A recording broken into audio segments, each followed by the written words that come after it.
Ամբողջ աշխարհի պատմական գրքերում և արխիվներում Նախիջևանը հիշատակվում է Հայաստանի հնագույն բնակավայր, այս փաստը երբեք չի վերանա այդ էջերից։ Նախճավանը Հայաստանի հնագույն բնակավայրն է, որը մեր թվարկությունից առաջ 3669 թվականին հիմնել է Նոյ նահապետը, երբ համաշխարհային ջրհեղեղից հետո իր գերդաստանով նախ իջևանել է այնտեղ։ Հնուց հայերը Նախճավանում մատնանշել են Նոյի գերեզման ուխտատեղին։ Նախճավանը որպես ամրոց հիշատակվում է մեր թվարկությունից առաջ 6-րդ դարում։ Մեր թվարկությունից առաջ 3-ից 2-րդ դարերում այն եղել է Մուրացյան տոհմի կալվածքը։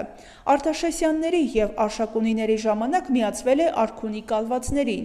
Արշակունիները Նախճավանի կառավարումը հանձնարարել էին Մարտպետունիների տոհմին։ 4-րդ դարում Նախճավանը մարդպետական եպիսկոպոսի աթոռանիստն էր, վաճառաշահ և խոշոր քաղաք, բազմահազար հայ և հրեա բնակչությամբ։ Արշակունյաց հարստության անկումից հետո Սասանյանները Նախճավանը դարձրել են պարսկական զորակայան, վերածրել հայոց շահապի պաշտոնը։ 5-ից 7-րդ դարերում եղել է օտար տիրապետության դեմ հայ ազատագրական շարժման կենտրոններից։ 630-ական թվականներին ազատագրվել է պարսկական լծից և մտել Հայաստանի կազմի մեջ։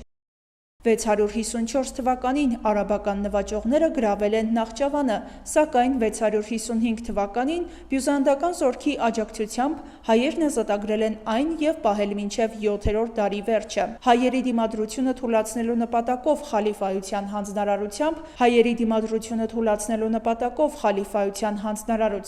Կասեմ Զորավարը հայ նախարարներին 705 թվականին հրավիրել է Նախճավան և ուխտադրոժորեն ոչնչացրել։ Հայաստանում խալիֆայության տիրապետության հաստատումից հետո Նախճավանը դարձել է արաբական ռազմակայան Ամիրայի գլխավորությամբ։ Բագրատունիների թագավորության հաստատմամբ Նախճավանը 9-րդ դարի վերջին ազատագրվել է արաբական նվաճողներից։ Սմբատ ա-թագավորը 902 թվականին Նախճավանը պարգևել է Սյունիքի գահերեց իշխան Սմբատին, որպես Սյունյաց մետրոպոլիտին ենթակա եպիսկոպոսության աթոռանիստ։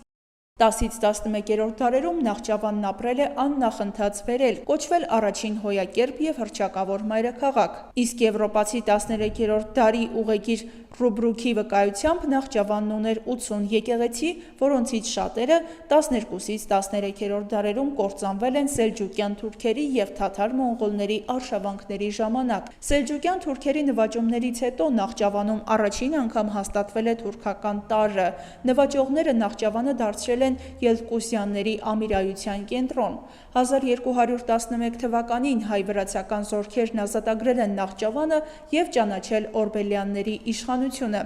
Այնուհետև այն ենթարկվել է նոր ավերածությունների, իսկ այստեղ հաստատված թուրքերը շատ եկեղեցիներ վերածել են մզկիթների։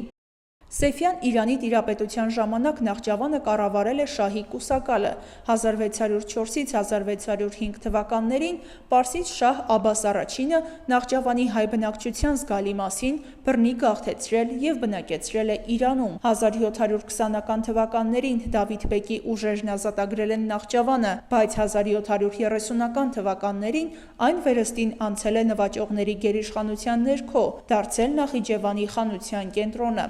Նախճավանը խանական լծից ազատագրվել է 1828 թվականին, այնուհետև իր գավառով հանդերձ մնացել է Արևելյան Հայաստանի կազմում։ 1918 թվականին Նախճավանը գրավել են թուրքական զորքերը։ Նույն թվականի վերջին, երբ թուրքերը ստիպված հեռացել են բռնազավթված տարածքից, Նախճավանի և Շարուր Դարալագյազի գավառներում մուսաֆատները ստեղծել են ինքնակոչ Արաքսի հանրապետությունը՝ Հայաստանի Հանրապետությունից Նախճավանը անջատելու նպատակով։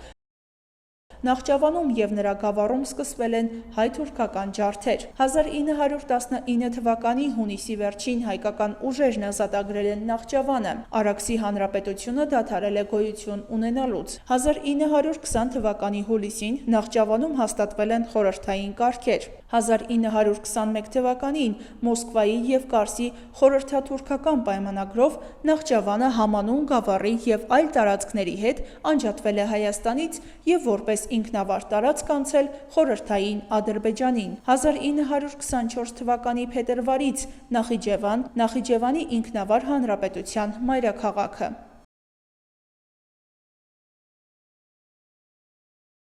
Նախիջևանի կորուստը մի քանի պատմական իրողություններ։ Հայկական պատմական և քաղաքական դիսկուրսում կա արմատավորված տեսակետ, որ 1921 թվականի մարտի 16-ի, իրականում 18-ի Մոսկվայի ռուս-թուրքական պայմանագրի հետևանքով է, որ մենք հայերս կորցրել ենք Նախիջևանը։ Ճիշտ է, 1921-ի այս օրերին ռուս բոլշևիկներն ու թուրք քեմալականները վերջնականապես վճռեցին Նախիջևանի հարցը հօգուտ խորհրդային Ադրբեջանի,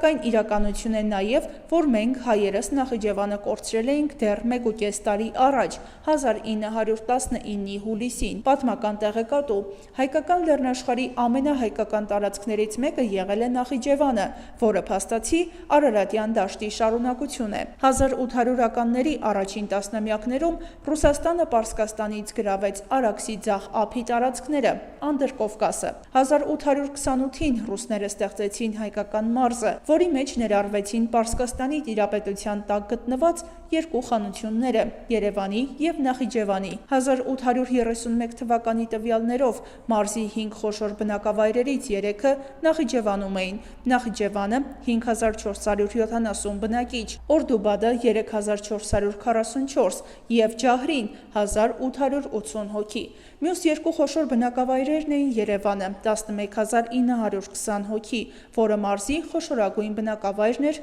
և վարչական կենտրոնը, և Վաղարշապատը 2175 հոգի։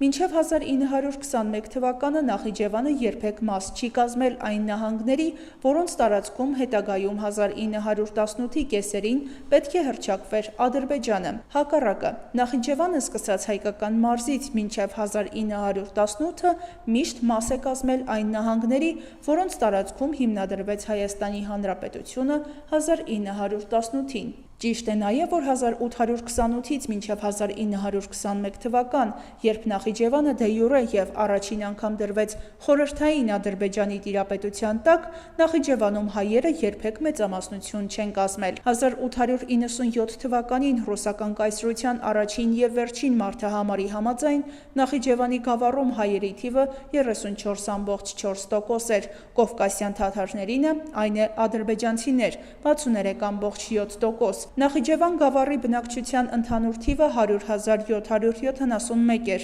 Նախիջևան քաղաքն ուներ 8790 բնակիչ։ 1897 թվականի մարդահամարի համաձայն Նախիջևանի գավառում կովկասյան թաթարների թիվը 64151 էր, հայերի թիվը 34672։